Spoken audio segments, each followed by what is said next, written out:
Hello everyone, welcome back to my YouTube channel English for Life. So today I am going to discuss Hindu editorial in Hindi.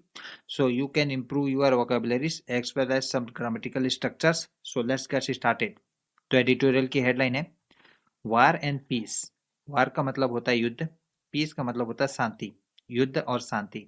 सब heading है Ukraine should not be. Should modal verb का use किया गया, वो भी negative form पे। Should का use करते हैं सुझाव देने के लिए, और यहाँ पे शुड मॉडल वर्ब अपने पैसिव फॉर्म पे है, इसे पैसिव फॉर्म पे यूज किया गया है। ऑब्जेक्ट है यहाँ पे यूक्रेन, और क्योंकि यूक्रेन पे एक्शन हो रहा है, यूक्रेन एक्शन कर नहीं रहा है, और यहाँ पे मेक का सेकंड थर्ड फॉर्म मेड, तो should not be made passive form पे शुड का यूज किया गया सुझाव देने के लिए। तो यूक्रेन पर नहीं, यूक्रेन को नहीं बनाना चाहिए, इसका अर्थ है यूक्रेन को नहीं बनाना चाहिए एक पॉन। पॉन शतरंज के सबसे छोटे प्यादे को कहते हैं। तो ये एक सांकेतिक रूप में पॉन का यूज किया जाता है राजनीति में या खेल में, ऐसे युद्ध में या किसी रणनीति में जब बात चलती है तो यूक्रेन को सबसे छोटा प्यादा नहीं बनाना चाहिए। कहाँ पर? In any US deal with Russia. Russia के साथ होने वाले कोई भी संधि समझौता पे यूएस के यूक्रेन को नहीं बनाना चाहिए पॉन या प्यादा। चलिए मेन एडिटोरियल पे चलते हैं। The dramatic showdown. शोडाउन का मतलब होता है झगड़ा या बहस। ये मुख्यतः मीटिंग के या कोई बातचीत के सबसे लास्ट में होने वाले कोई झगड़ा या बहस के बारे में बताने के लिए शोडाउन यूज किया जाता है। ड्रामेटिक का मतलब होता है नाटकीय। नाटकीय बहस in the white house. White house में हाल ही में एक नाटकीय बहस हुआ था, उसकी बात कर रहा है। Between US president Donald Trump and his Ukrainian counter part Vladimir Zelensky. Ukraine counter part का मतलब होता है समकक्ष, यानी कि सेम लेवल का पोजीशन रखने वाला। तो यूएस के प्रेसिडेंट और उनका काउंटर पार्ट यानी कि सेम लेवल के पोजीशन रखने वाले यूक्रेन के राष्ट्रपति की बात कर रहा है, व्लादिमीर जेलेंस्की के बीच शो डाउन हो गया है, यानी कि झगड़ा हुआ है, नाटकीय झगड़ा हुआ है। कहाँ पे? व्हाइट हाउस में। In the full view of television cameras. Television camera के सामने, पूरे सामने। फुल व्यू का मतलब होता है सामने। किसके सामने? टेलीविजन के कैमरे के सामने। वास अनप्रेसिडेंटेड। वास है यहाँ पे मेन वर्ब, और वास आता है सिंगुलर फॉर्म के सब्जेक्ट के लिए। तो यहाँ पे इतने बड़े सेंटेंस में आपको क्या लगता है कौन सा है सब्जेक्ट जो सिंगुलर फॉर्म पे है? तो यहाँ पे सिंगुलर फॉर्म पे slow down, the dramatic slow down, ये है मेन सब्जेक्ट। वास है यहाँ पे मेन वर्ब, और अनप्रेसिडेंटेड यहाँ पे एडजेक्टिव है, ये कॉम्प्लीमेंट भी है। ठीक है, ये कॉम्प्लीमेंट है, और ये कॉम्प्लीमेंट है, ये स्लो डाउन के बारे में बता रहा है कि स्लो डाउन कैसा था? अनप्रेसिडेंटेड था, यानी कि अभूतपूर्व था। अनप्रेसिडेंटेड का मतलब होता है अभूतपूर्व। और स्लो डाउन के आगे यहाँ पे इन, आगे यहाँ पे इन से लेके यहाँ तक पूरा ये कॉमा तक, ये है एक फ्रेज, नाउन फ्रेज कहते हैं इसे।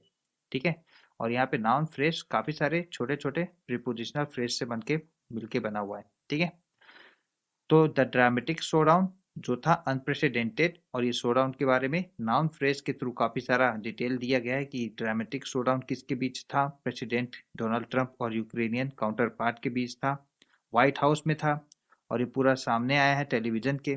ठीक है, in the history of modern diplomacy.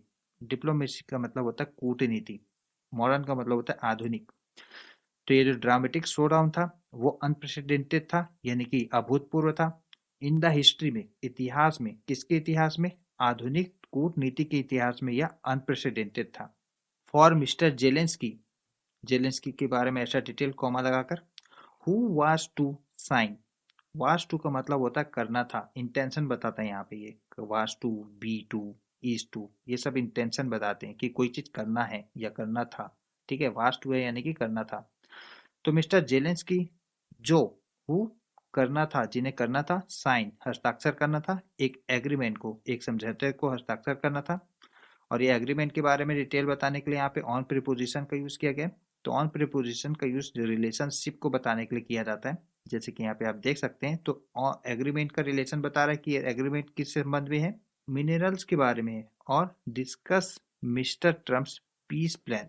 तो मिस्टर जेलेंस्की को एग्रीमेंट करना था, एग्रीमेंट किस बारे में था, क्या संबंध था एग्रीमेंट का? मिनरल्स, खनिज। और मिस्टर जेलेंस्की को वाज टू डिस्कस, और करना था डिस्कस, यानी कि बातचीत करनी थी, वार्ता करनी थी मिस्टर ट्रंप के पीस प्लान के बारे में। मिस्टर ट्रंप का एक पीस प्लान भी है, उसके बारे में। यहाँ पे कॉमा क्लोज। तो मिस्टर जेलेंस्की के बारे में ये थी डिटेल। तो ये था हमारा subject for mister Zelensky. The visit was both humiliating and disastrous. Disastrous का मतलब होता है पूरा सत्यानाश हो जाना, यानी कि पूरा खराब हो जाना, और ह्यूमिलेटिंग का मतलब होता है बहुत ही अपमानजनक।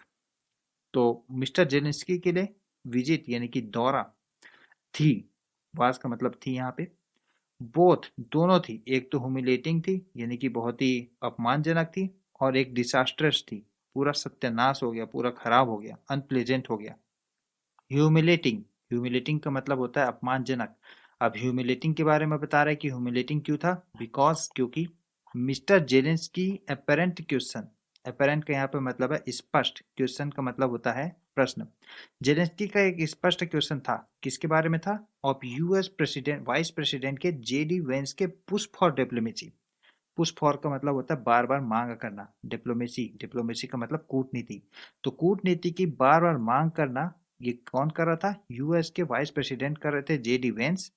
उसके ऊपर क्वेश्चन किया था मिस्टर जेलेंस्की ने, स्पष्ट क्वेश्चन किया था, जो ट्रिगर्ड हुआ, ट्रिगर मतलब भड़क गया, ट्रिगर का मतलब होता है भड़क गया ना, ठीक है। तो मिस्टर जेलेंस्की का अपेरेंट क्वेश्चन जो कि वाइस प्रेसिडेंट के बारे में था, और ये क्वेश्चन क्या था, पुश फॉर डिप्लोमेसी, यानी कि बार बार डिप्लोमेसी कूटनीति की वो मांग कर रहे थे।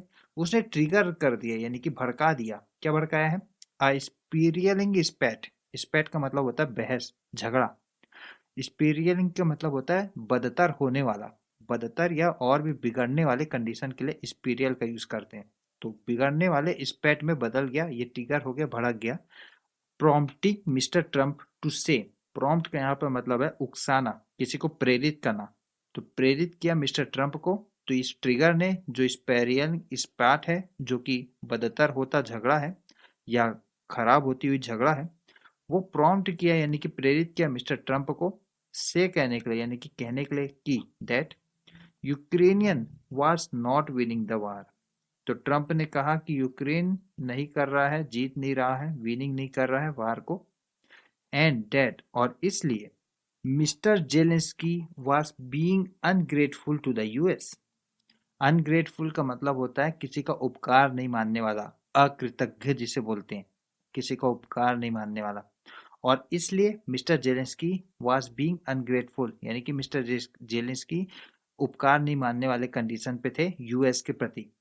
इट वाज डिसास्ट्रस, और यह एक तो हो गया ह्यूमिलेटिंग, जिसके बारे में यहाँ पे बात कर दिया कि ह्यूमिलेटिंग क्यों था। अब ये बात कर रहा है डिसास्ट्रस, ये पूरा खराब क्यों हो गया, सत्यानाश क्यों हो गया, बिकॉज क्योंकि mister Trump asked, mister Trump ने आस्क किया, पूछा मिस्टर जेलेंस्की से, to take the deal, deal करो। He was negotiating with the Russians और वी आर आउट। तो मिस्टर ट्रम्प का कहना है कि मिस्टर ट्रम्प ने जेलेंस्की से कहा कि आप तो डील करो यानी कि संधि करो रशिया से, जो कर रहे हैं, ही यहाँ पे किसके लिए आया है, ही प्रोनाउन यूज किया गया है मिस्टर ट्रम्प के लिए, जिसे मिस्टर ट्रम्प कर रहे हैं, नेगोशिएट कर रहे हैं यानी कि बातचीत कर रहे हैं, नेगोशिएटिंग का मतलब होता है बातचीत करना, जिसे नेगोशिएट कर रहे थे ट्रम्प विथ रशियन के साथ, और वी आर आउट। और ट्रम्प ने कहा है जेलेंस्की से या तो टेक करो या तो हम वी आर आउट करते हैं, आउट का मतलब होता है बाहर चल जाते हैं। This was a threat, threat का मतलब होता है धमकी, यह एक धमकी थी। क्या, जो ट्रम्प ने क्वेश्चन पूछा उसके बारे में बोल रहा है, ट्रम्प ने जो क्वेश्चन पूछा उसके बारे में बताया दिस का यूज करके, यह वॉज अ थ्रीट, एक धमकी थी, दैट कि the US would stop supplying weapons to Kyiv, Kyiv राजधानी है यूक्रेन की, यूएस वुड कर देगा यानी कि स्टॉप कर देगा, रोक देगा, सप्लाइंग को, आपूर्ति को, वेपन्स की आपूर्ति को यानी कि हथियारों की आपूर्ति को, किसे, क्यू को, यूक्रेन को, which is struggling to slow down and advancing Russia. Advancing, यहाँ पे एडवांसिंग एडजेक्टिव है, एडवांसिंग का यहाँ पे मतलब है बढ़ते हुए। तो रशिया बढ़ रहा है, आगे ही बढ़ते जा रहा है यूक्रेन के खिलाफ, ठीक है, उसके बारे में बोल रहा है, उसे स्लो डाउन करना यानी कि धीमा करना। स्ट्रगल का मतलब होता है संघर्ष करना। तो क्यू, क्यू के बारे में एक्स्ट्रा डिटेल बताया यहाँ पे कॉमा लगाकर, क्यू यानी कि यूक्रेन, जो कि स्ट्रगल कर रहा है, संघर्ष कर रहा है, स्लो डाउन करने के लिए यानी कि धीमा करने के लिए, बढ़ते हुए एडवांसिंग रशिया को, उसे रोकने की बात की है, वेपन को, उसके आपूर्ति को, सप्लाई को बंद करने की बात की है, यूएस ने धमकी दी है, यहाँ पे ये बताया गया है। मिस्टर ट्रम्प स्नब, स्नब का मतलब होता है रूखा व्यवहार, बुरा व्यवहार, मिस्टर ट्रम्प की बात कर रहा है, मिस्टर ट्रम्प का रूखा व्यवहार की मिस्टर जेलेंस्की had disrespected अपमान किया है मिस्टर जेलेंस्की ने, तो उसका रूखा बर्ताव है मिस्टर ट्रंप का कि जेलेंस्की ने अपमान किया है, डिसरेस्पेक्ट किया है अमेरिका का in its cherished Oval office. It's यहाँ पे किसके लिए आया है? अमेरिका के लिए आया है। ठीक है, ये डिटर्मिनर है और अमेरिका के बारे में बता रहा है कि अमेरिका का cherished Oval office. Oval office किसे कहते हैं? ओवल ऑफिस अमेरिका के व्हाइट हाउस को ही कहते हैं।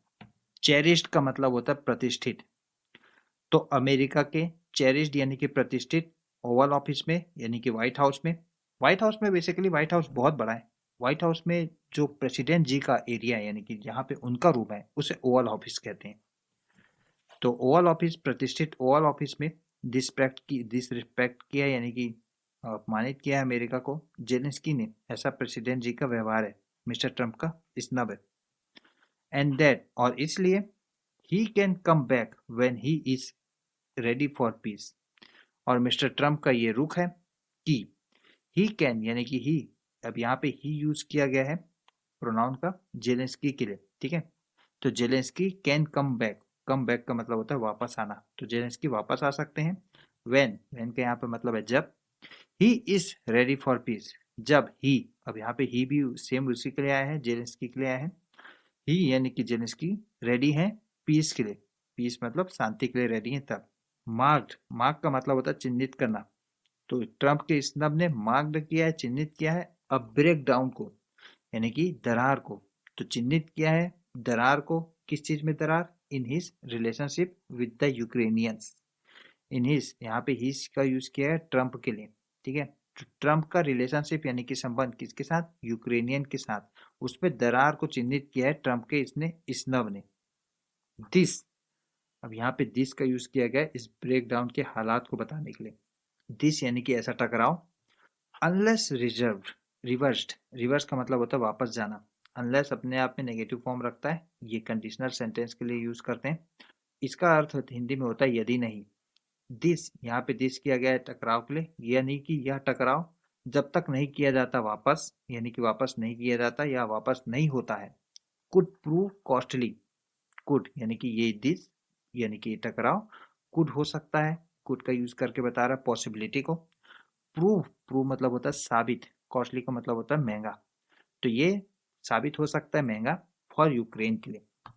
एट अ टाइम, उस समय, एट अ टाइम का मतलब होता है उस समय। व्हेन, जब। It needs the support of all its ally, जब इसे जरूरत है। इट प्रोनाउन का यूज करके यहाँ पे बताया है यूक्रेन को, और यहाँ पे इट का यूज किया गया है, ये डिटर्मिनर है, यूक्रेन के लिए यूज किया गया है। जबकि यूक्रेन को जरूरत है, नीड है सपोर्ट की, समर्थन की। किसके समर्थन की? ऑफ इस और ऑल इट्स अलाई की। अलाई का मतलब होता है सहयोगी, तो जबकि यूक्रेन को अभी जरूरत है सभी सहयोगी को। The tragedy of Ukraine is, tragedy का मतलब होता है त्रासदी या परेशानी। यूक्रेन की परेशानी या यूक्रेन की त्रासदी इज है दैट की it became upon, it pronoun को यूज करके बता रहा है यूक्रेन के बारे में।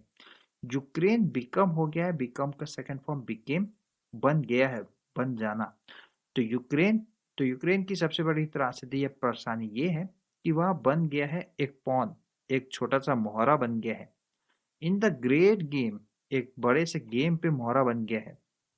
किसके बीच ये गेम है? Between a powerful Russia and a US dominated North Atlantic Treaty Organization. तो ये किसके बीच गेम, किन दो देशों के गेम के बीच पॉन बन गया है, मोहरा बन गया है यूक्रेन? पहला तो रसिया, एक पावरफुल रसिया यानी कि शक्तिशाली रसिया, और यूएस डोमिनेटेड। डोमिनेटेड का मतलब यहाँ पे मतलब होता है कि प्रभाव अधीन, तो यूएस के प्रभाव अधीन है नॉर्थ अटलांटिक ट्रीटी ऑर्गेनाइजेशन। तो अमेरिका के प्रभाव में है नाटो, उसके अधीन है, प्रभाव के अधीन है। तो इसके बीच और पावरफुल रशिया के बीच बड़ा सा ग्रेट गेम है, उसमें यूक्रेन एक छोटा सा प्यादा बन गया है। और नाटो के बारे में एक्स्ट्रा डिटेल बता रहा कोमा लगाकर। The bloc Kyiv wanted to join, NATO एक ब्लॉग है जिसे क्यू यानी कि यूक्रेन, वांटेड, वांट का सेकंड फॉर्म वांटेड जिसका मतलब होता है चाहना, जिसे क्यू चाहता था टू ज्वाइन करना, शामिल होना। तो नाटो में शामिल होना चाहता था क्यू यानी कि Ukraine. When Joe Biden was the US president, जब जो बाइडेन प्रेसिडेंट थे यूएस के, कॉमा लगाकर बता रहा है, he promised to support Ukraine. He pronoun use किया गया जो बाइडेन के लिए। जो बाइडेन ने प्रॉमिस किया था, वादा किया था सपोर्ट करने के लिए यूक्रेन को, as long as it takes. As long as it takes का मतलब होता है जब तक उसे आवश्यकता हो तब तक। तो यूक्रेन को जब तक आवश्यकता है तब तक जो बाइडेन ने भरोसा दिलाया था, प्रॉमिस किया था कि वो सपोर्ट करेंगे यूक्रेन का। The weapons and training, weapons मतलब हथियार, ट्रेनिंग मतलब प्रशिक्षण, तो हथियार और प्रशिक्षण, दैट जो the US and Europe, US मतलब अमेरिका और यूरोप, हैव प्रोवाइडेड, तो वेपन और ट्रेनिंग जिसे यूएस और यूरोप ने प्रोवाइड किया, प्रदान किया है, किसे, टू यूक्रेन को, helped it mount an effective resistance. Helped किया है तो वेपन ने और ट्रेनिंग ने हेल्प किया है, मदद किया है इट को। इट यहाँ पे किसके लिए आया है, इट प्रोनाउन का यूज किया गया है यूक्रेन के लिए। तो हेल्प किया है यूक्रेन को इस प्रशिक्षण ने, इस वेपन ने, माउंट करने के लिए, व्यवस्थित करने के लिए। माउंट का यहाँ पे बहुत सारे मतलब होते हैं माउंट के, यहाँ पे मतलब है व्यवस्थित करना। माउंट करने पे किस चीज को व्यवस्थित करने के लिए, एक इफेक्टिव यानी कि प्रभावी, रेसिस्टेंस प्रतिरोध, तो प्रभावी प्रतिरोध को व्यवस्थित करने के लिए मदद किया है इस वेपन ने, हथियारों ने और ट्रेनिंग थे, जिसे यूएस ने और यूरोप ने प्रोवाइड किया था यूक्रेन को। तो फ्रेंड्स ये था हिंदू एडिटोरियल के एक पैराग्राफ की रीडिंग। कैसा लगा आपको हमारा रीडिंग, कमेंट सेक्शन में बताइए। वीडियो पसंद आए तो वीडियो को लाइक करके शेयर जरूर कर दीजिए, और अपने इंग्लिश को इम्प्रूव करने के लिए हमारे चैनल को अभी सब्सक्राइब कीजिए। मिलते हैं आपसे अनदर वीडियो में, तब तक के लिए बाय, जय हिंद।